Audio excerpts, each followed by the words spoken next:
Promutuelle Appalaches Saint-François est heureuse de s'associer à la TVCRA pour vous présenter votre émission Zoom Appalaches. Bonne soirée.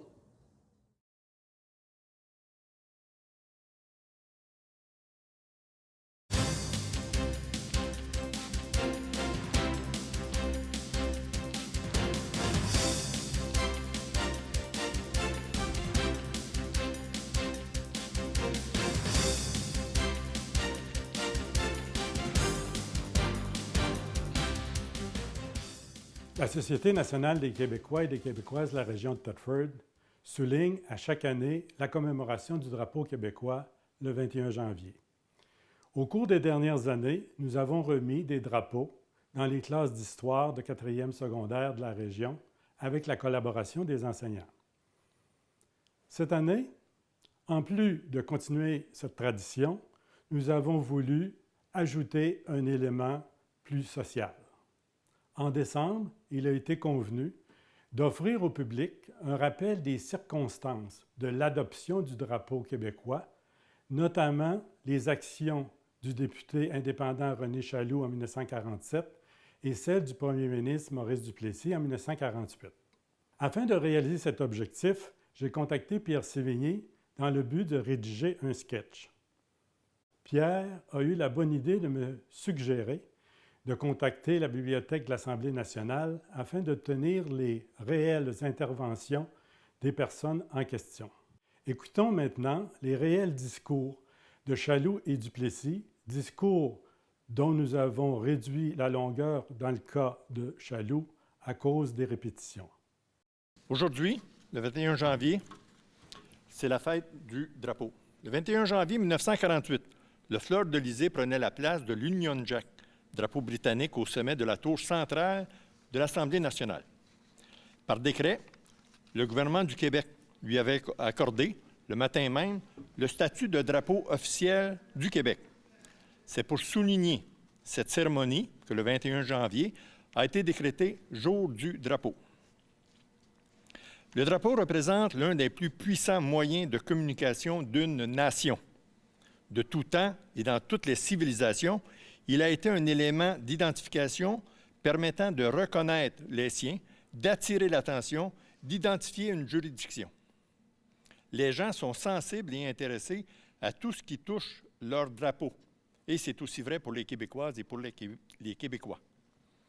Si par ses racines historiques et sa composition, le fleur-de-lysée témoigne de l'origine du peuple québécois, on peut également affirmer qu'il accompagne, depuis la Révolution tranquille, toutes les étapes du développement social, culturel, économique et démocratique du Québec. Depuis, par la vivacité de son économie, ses entreprises innovatrices, ses artistes de renom, le Québec est présent sur tous les continents de la planète. Son drapeau symbolise cette présence dynamique.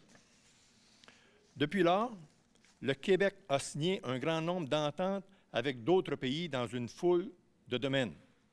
Jeunesse, éducation, commerce, énergie, culture, etc. Les relations s'intensifient rapidement entre les Québécois et les autres peuples du monde. Aujourd'hui, en flottant sur les délégations et les bureaux du Québec à l'étranger, le fleur-de-lysée marque notre présence dans le monde.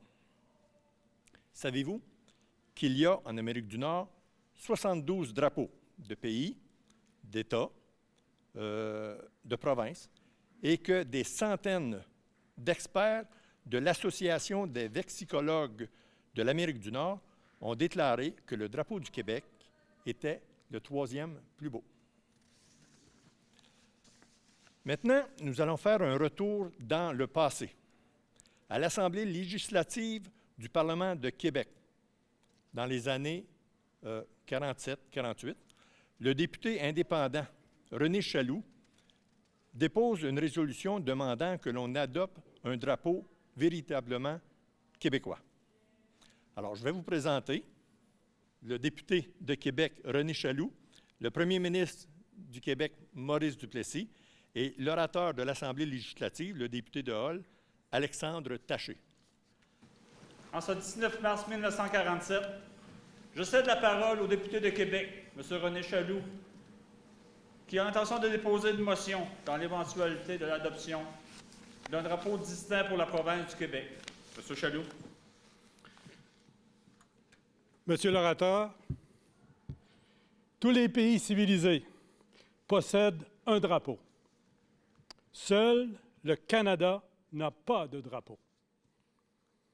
La province de Québec est la seule province canadienne qui n'a pas d'emblème national. Et en ce moment, c'est l'Union Jack, l'emblème de l'Angleterre, l'emblème du conquérant, qui flotte sur la tour du Parlement. N'y a-t-il pas quelque chose d'anormal dans cette situation, dans une province dont les 4/5 de la population sont des Canadiens français? Pouvons-nous accepter le symbole d'un drapeau étranger sur la tour de notre Parlement? La province se doit de réclamer un drapeau qui lui soit propre. La motion que je présente aujourd'hui comme député indépendant du comté de Québec, Monsieur l'orateur, a justement pour but de donner au moins à la province de Québec un drapeau national. Pourquoi réclamer, me direz-vous, un drapeau pour la province de Québec? Nous avons le droit de réclamer pour la province de Québec un drapeau nettement distinctif. Parce que le drapeau signifie, Monsieur l'orateur, l'unité, la fraternité des peuples. Il représente les aspirations et les traditions d'une nation. Il est l'image de la patrie.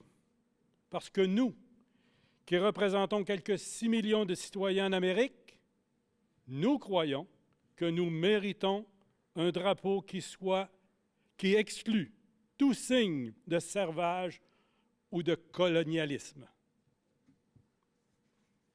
Tous les peuples ont reconnu l'importance d'un drapeau. Ici, nous avons le drapeau de l'Angleterre, que je respecte, mais en Angleterre. L'Union Jack représente l'unité de l'Empire et sa puissance. Les États-Unis ont la bannière étoilée. Cet emblème représente la puissance et l'indépendance des États-Unis. Le drapeau bleu, blanc, rouge flotte dans toutes les parties de l'Empire français. Quant au drapeau papal, il représente l'universalité et l'unité du christianisme. Monsieur l'orateur, nos frères acadiens ont aussi leur drapeau, qu'on voit flotter aussi bien en Louisiane que dans les Maritimes ou aux îles de la Madeleine. Les Acadiens ont un drapeau dont ils sont fiers.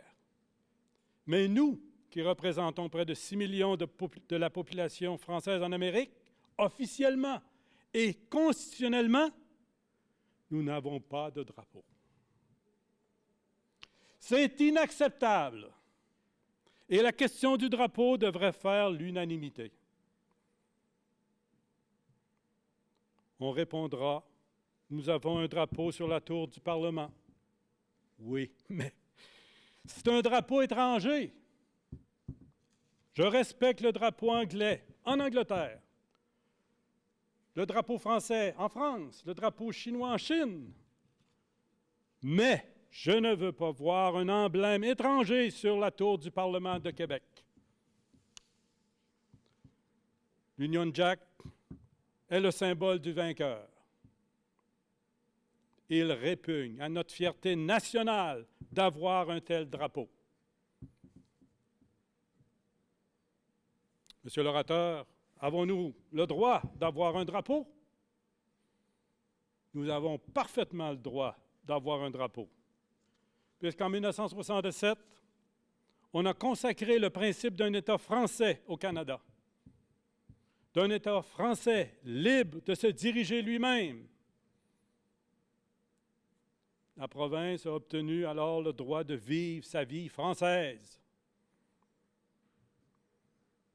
On lui a accordé le droit de légiférer en matière de droit civil, droit de propriété, d'éducation, etc.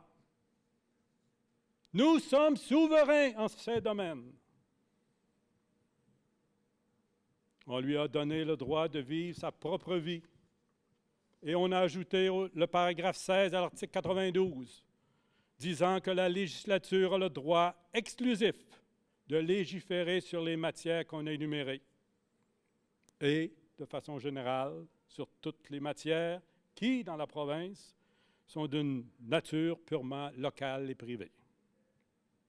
C'est la consécration de notre droit de nous organiser comme nous l'entendons, selon nos traditions et nos aspirations. Monsieur l'orateur, ce paragraphe nous justifie de nous donner un drapeau distinctif. Ce droit est établi par la Constitution. De plus, Ottawa reconnaît ce droit aux législatures.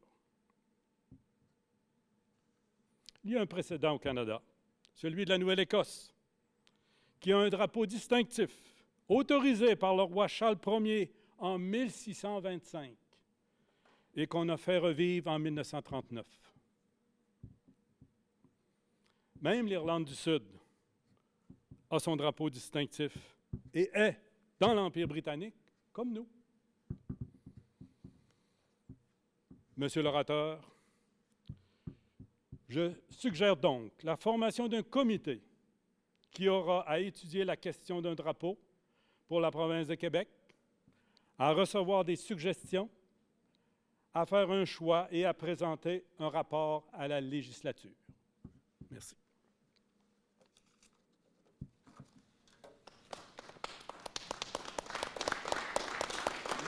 Alors, s'il vous plaît, en ce 21 janvier 1948, je cède la parole au premier ministre du Québec et député de Trois-Rivières, l'honorable Maurice Duplessis.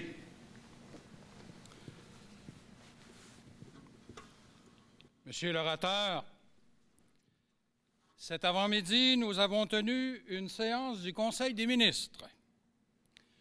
Un arrêté ministériel a été proposé par le ministre de l'Industrie et du Commerce, l'honorable Jean-Paul Beaulieu. Arrêté ministériel accueilli avec beaucoup de satisfaction et d'enthousiasme par tous ses collègues. Arrêté ministériel adopté à l'unanimité, puis sanctionné immédiatement par son Excellence le lieutenant-gouverneur. Le texte officiel de l'arrêté en conseil d'aujourd'hui réfère d'abord et avant tout à l'échec du Canada anglais de se doter d'un drapeau national. Rappelez-vous, Monsieur l'orateur, que le 11 juillet 1946, un comité parlementaire mixte à Ottawa a approuvé le Red Ensign comme drapeau national. À la suite de cette décision, il y a eu des remous dans le peuple canadien.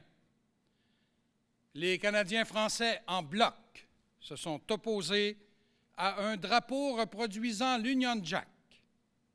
Cela montre bien, Monsieur l'orateur, cela montre bien que nous sommes restés français et qu'une question de drapeau peut primer une question d'intérêt matériel. L'arrêté en conseil se lit comme suit, Monsieur l'orateur. Attendu qu'il n'existe pas actuellement de drapeau canadien distinctif, attendu que les autorités fédérales semblent s'opposer à l'adoption d'un drapeau exclusivement canadien et qu'ils négligent en conséquence de donner à notre pays, le Canada, un drapeau qu'il est en droit d'avoir, il est ordonné que le drapeau, généralement connu sous le nom de fleur d'Élysée, c'est-à-dire drapeau à croix blanche sur champ d'azur et avec liste, soit adopté comme drapeau officiel de la province de Québec et arboré sur la tour centrale des édifices parlementaires à Québec. D'ailleurs, Monsieur l'orateur, au moment même où je vous parle, ce drapeau qui est en conformité avec nos traditions et nos aspirations est déjà arboré sur la tour centrale du Parlement.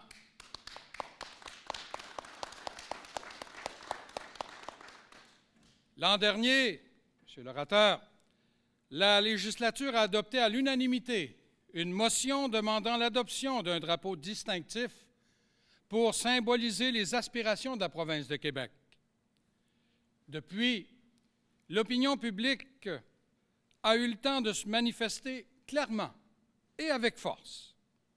Nous avons reçu de toutes les parties du Québec un grand nombre de résolutions, de requêtes nous recommandant l'adoption du drapeau fleur-de-lysée.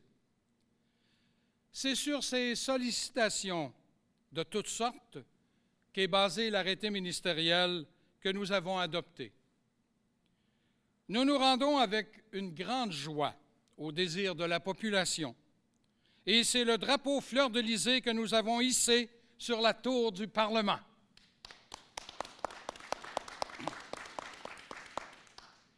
Suivant les conseils des experts en art héraldique, nous avons cependant fait subir certaines modifications au dessin du drapeau. Nous avons fait redresser les fleurs de lys. Comme elles apparaissaient légèrement penchées aux quatre coins du drapeau, ordre a été donné pour qu'elles se dressent à l'avenir bien droites vers le ciel, afin de bien indiquer la valeur de nos traditions et la force de nos convictions. Monsieur l'orateur, la journée du mercredi est habituellement réservée à l'étude des motions des députés. Le représentant de Québec, M. René Chaloux, a fait inscrire une motion sur l'ordre du jour qui a trait au choix d'un drapeau spécifique pour la province. La question étant réglée du point de vue de l'action gouvernementale, il ne devrait pas y avoir de débat sur la motion. Celle-ci n'a plus sa raison d'être. Nous sommes maintenant prêts à l'accepter immédiatement. Je propose donc que la motion soit adoptée sans délai et à l'unanimité.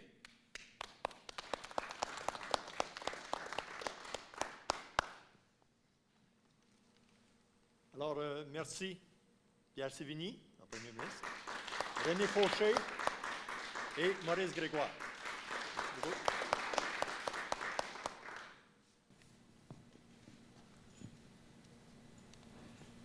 Drapeau du Québec, salut.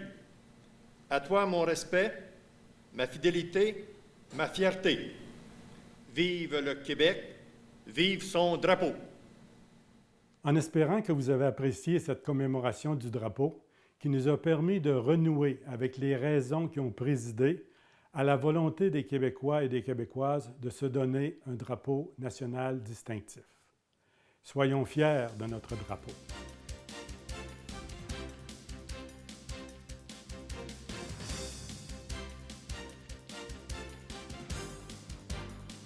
C'est avec fierté que d'homme à homme, en collaboration avec le Centre de santé et des services sociaux de la région de Thetford et du CLSC, et avec le soutien financier de l'Agence régionale de santé et services sociaux de Chaudière-Appalaches, est fier de vous offrir cet outil qu'on nomme permis d'être heureux, un permis qui est valide à vie et qui est non révocable. Ce document-là est basé sur une idée originale qui a été élaboré par nos collègues de CETAC, qui est un groupe similaire au nôtre qui travaille dans la région de Rimouski-Neja.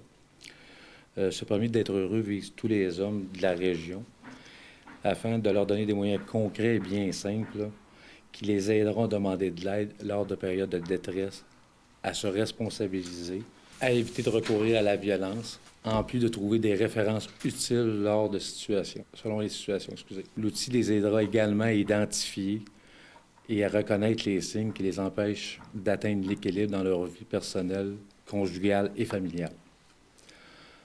À la base, on a trouvé le concept original. Toutefois, nous avons adapté le document, l'outil, pour qu'il représente davantage, qu'il rejoigne davantage les hommes de notre MRC. Faire en sorte que ces gars-là puissent se reconnaître dans l'outil. C'est ça qui est important pour nous. Mais à la base, l'outil, la volonté exprimée par l'outil ont été respectées tel qu'il a été développé par l'organisme CETAC. Afin de s'assurer que les aspects de la problématique masculine soient bien présents, Dom a décidé de s'associer avec le CLSC auprès de Mme Guylaine Grenier, qui est responsable de l'accueil au CLSC. S'assurer que Mme Grenier a rapidement embarqué dans le projet, a trouvé l'outil intéressant et qui donnait aussi l'occasion d'atteindre les objectifs qu'eux aussi, le CLSC se donne de rejoindre les hommes le plus facilement possible afin que les hommes puissent éventuellement être plus à l'aise à demander de l'aide.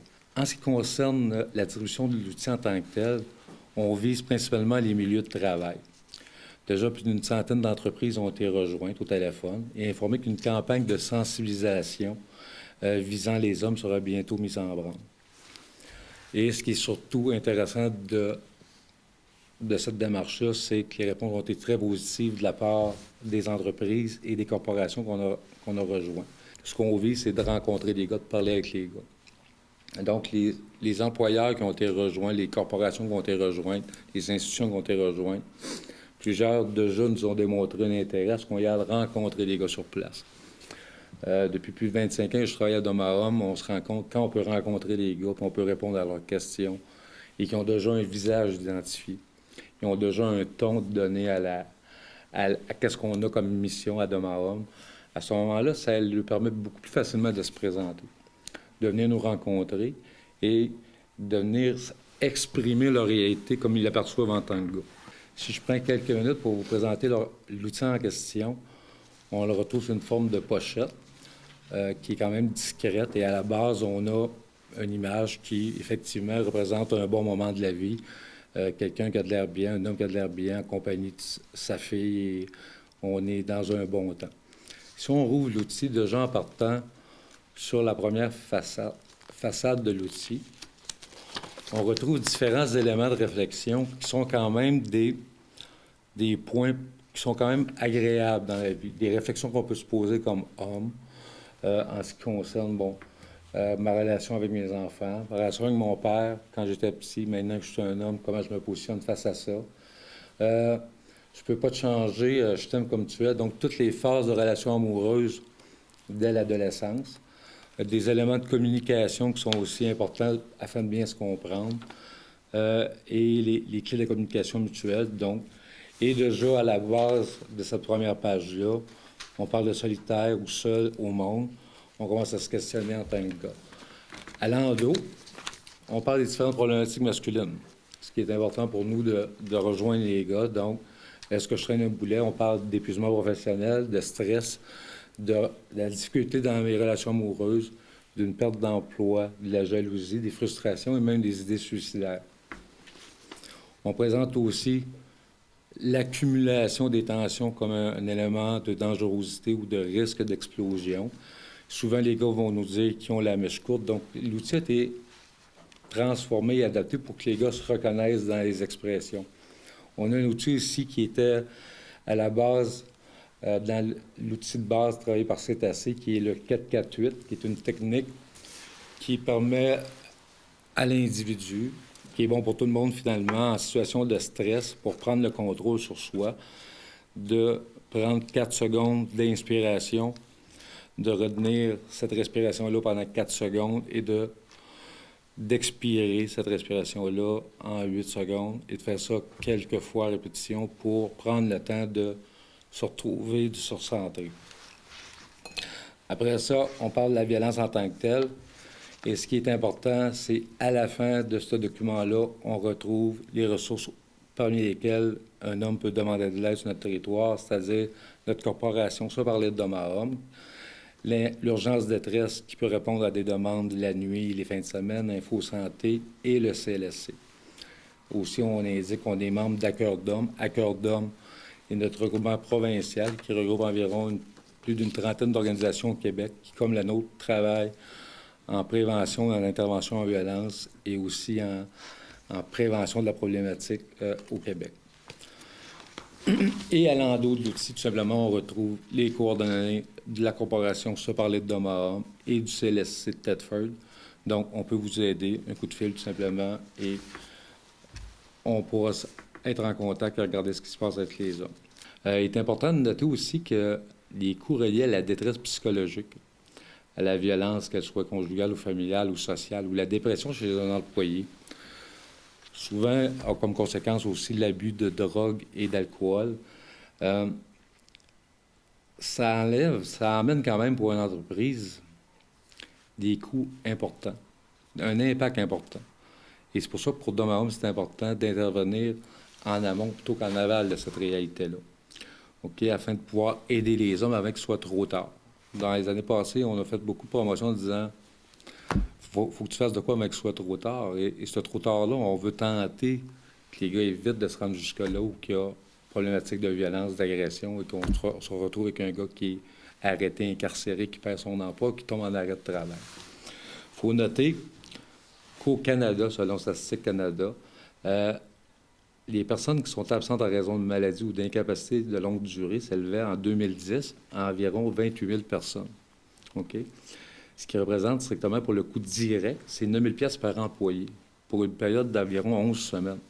Donc, quand tu as un bon employé qui est formé, qui est spécialisé dans un domaine dans ton entreprise, c'est par ce moyen-là qu'on tente de rejoindre les employeurs aussi en disant si cet employé-là, finalement, parce que ça va pas bien dans sa vie, qu'il ne se prend pas en main, se retrouve en maladie, quitte ton entreprise pour X raison, pour X période de temps, il faut que tu le remplaces, il faut que tu formes quelqu'un de neuf. S'il est incarcéré, ça se peut qu'il déménage de place, il n'a plus le droit de voir sa femme ou ses enfants. Même s'il s'enlève la vie, c'est une réalité qui est présente, à laquelle il faut toujours penser. Donc, c'est important que ces gars-là soient supportés dans la demande d'aide et qu'en tant que gars ou qu'en tant que responsable d'entreprise, qu'on soit à l'aise de poser la question comment ça va, puis être aussi à l'aise d'entendre ce que le gars va nous dire. Pas dire bon, mais t'es un gars, voyons, reprends-toi en main, tu sais, ça va bien aller, ça va passer. Mais prendre le temps d'écouter le gars et dire il y a des organismes qui existent, tu peux te présenter au CLSC, tu peux te présenter à Dom. Et eux, si un gars se présente chez nous et il n'est pas à bonne place, bien, s'assurer qu'on va le référer à nos collaborateurs. Mais on va regarder avec lui c'est quoi sa problématique. Puis les gars sont à l'aise de discuter avec nous des différentes problématiques masculines. Il y a déjà 145 entreprises qui ont été contactées, qui sont prêtes à nous recevoir. Et qu'en tout, c'est plus de 10 000 permis d'être heureux qui seront remis à la population, principalement aux gars de notre région.